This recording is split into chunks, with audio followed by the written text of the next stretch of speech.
साथियों नमस्कार, जय हिंद। मैं एक महत्वपूर्ण मुद्दे पर जिसका हमारे जीवन से सरोकार है, जिसका इस राज्य से, इस देश के नौजवानों से, रोज़गार से और देश की सुरक्षा से संबंध है, उस पर आज बात करना चाहूँगा। इस देश में रोज़गार का सबसे बड़ा जो सोर्स है सरकारी क्षेत्र में, वह हमारी आम सेनाएं है, जहाँ लगभग 13 लाख लोगों को रोज़गार मिल रहा था। उसके बाद रेलवे है, जहाँ 12 लाख लोगों को रोज़गार मिलता था। अगर निजी क्षेत्र में जाए तो 2-3 कंपनियां हैं, टाटा की निजी क्षेत्र में 9 लाख के हैं। लेकिन आज जो महत्वपूर्ण सवाल है, जो सरकारी क्षेत्र में सबसे ज़्यादा रोजगार, हर वर्ष 80,000 लगभग सेना में भर्ती होती थी। और उत्तराखंड, विशेषकर अल्मोड़ा संसदीय क्षेत्र के अल्मोड़ा, पिथौरागढ़, चंपावत, बागेश्वर से हर घर से एक नए व्यक्ति सेना में था। इस उत्तराखंड में 2 सैन्य हमारे रीजन पे, गढ़वाल एंड कुमाऊं का सेंटर भी यहीं पर है।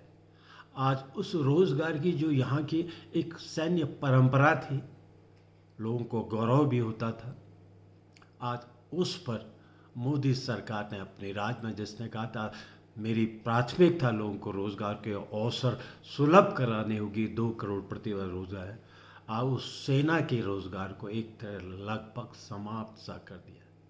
भारतवर्ष दुनिया के सबसे बड़े देशों में पहला देश होगा जिसने अपनी रेगुलर सेना को समाप्त की ओर ले जा रहा है।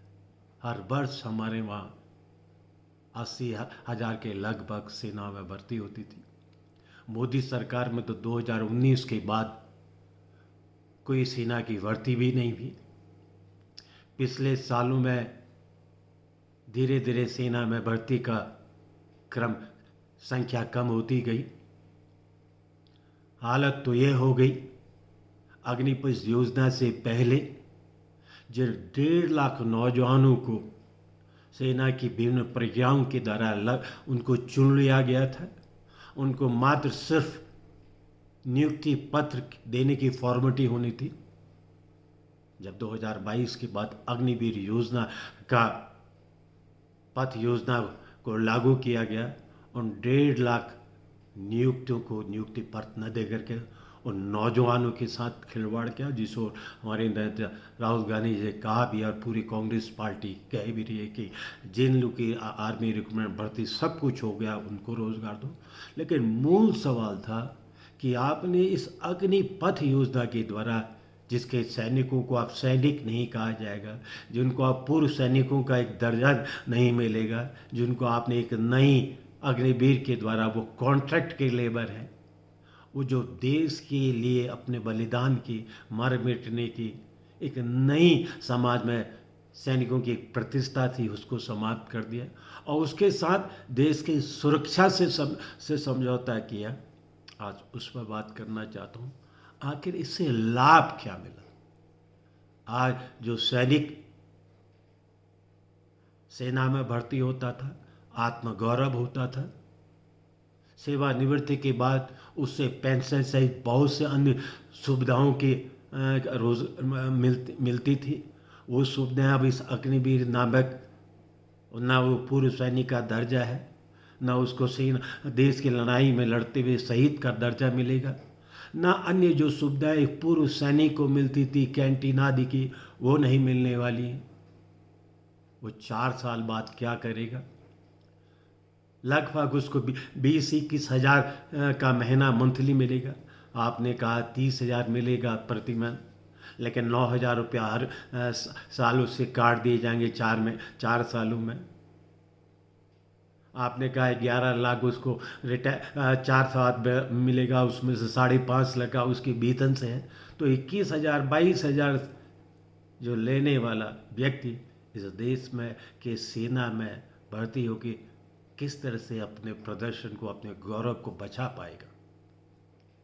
मोदी ने जिस तरह से इस देश की सेना के साथ, नौजवानों के साथ, विशेषकर उत्तराखंड के नौजवानों के साथ जो छल किया है, कांग्रेस पार्टी ने कहा है।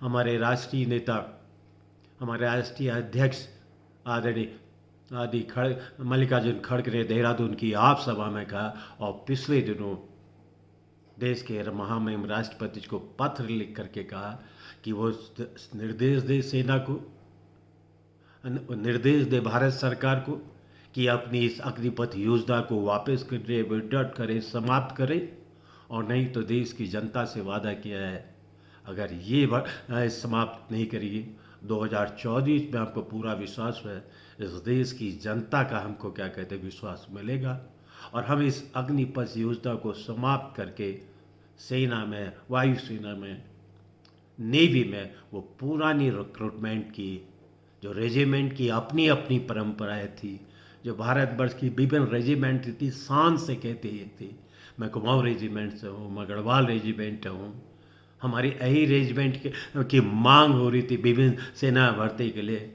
उस रेजिमेंट की रेजिमेंटल परंपरा को, रिक्रूटमेंट के पुराने प्रोसेस को हम फिर कांग्रेस पार्टी इस देश में लागू करेगी।